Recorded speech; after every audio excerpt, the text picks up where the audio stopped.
Live from KTV in Reno, you're watching 2 News at 6:30. The operational cost of just maintaining this building is horrendous. Paying for the day-to-day cost of a church is one thing, but paying for extensive repairs is another. How one Virginia City church raises funds to keep its doors open in our 2 News Big Story at 6:30. On 2 News at 5:30, we took you for a tour of St. Mary's in the Mountains and gave you a look at some of the history and repair needs inside the building. I'm Kristen Remington. I'm Landon Miller. Thank you for joining us at 6:30. And now Ryan Kennedy shows us what the church has to do in order to keep enough money in the bank to continue its operation. It's a story you'll see only on 2 News. Repairing the bell tower inside St. Mary's in the Mountains will be no cheap fix, but in the early 2000s, the church established a rather unique method to raising money for restoration.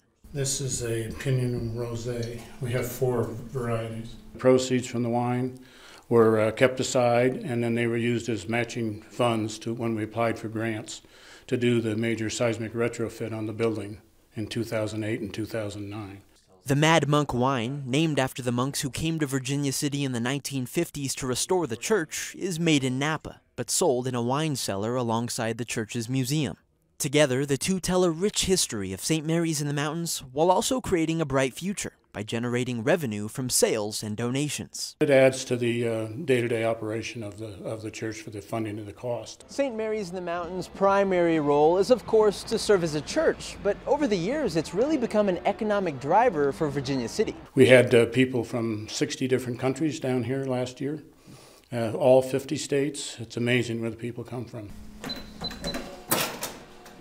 Even a gift shop on the main floor was installed for tourists who visit. This too contributes to some of the church's most severe bills. Painting, utilities, just maintaining the everyday stuff is quite expensive. Sometimes in the wintertime we go as high as $3,000 a month for an oil bill to heat the building. When prices get that high, the church can't help but to be grateful for the tourists who come for a souvenir and to the locals who attend each week for Mass.